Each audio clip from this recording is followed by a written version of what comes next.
hay mình dùng butterfly tên là tỷ lệ đón đi tôi nói international video này cover mấy cái này red Adrian let 10 9 8 7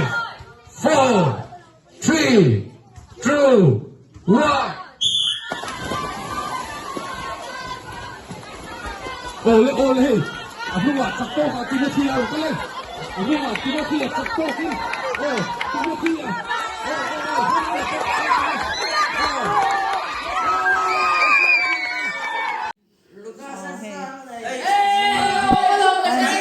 về được cái rồi lên rồi cứ về trần đẹp không tới khăn đầu chạc về tối này chú hay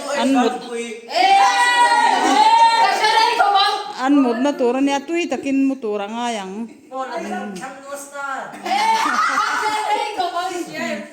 school là mà tiếp bộ ăn đâu in còn bốc á in là mà tiếp hay lệ khát thiam sang tổ ra nè đón nghe nè đón lâu nè hay lệ khát tên thiam sang tổ ra ngay yang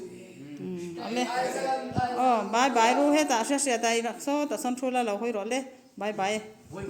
ru le bye bye hay học mà lên đi từng cái mấy tiền hay học đi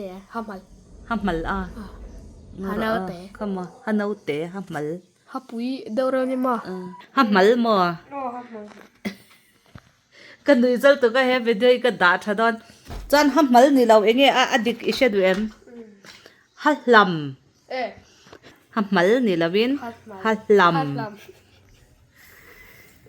cái lời em giang thế nào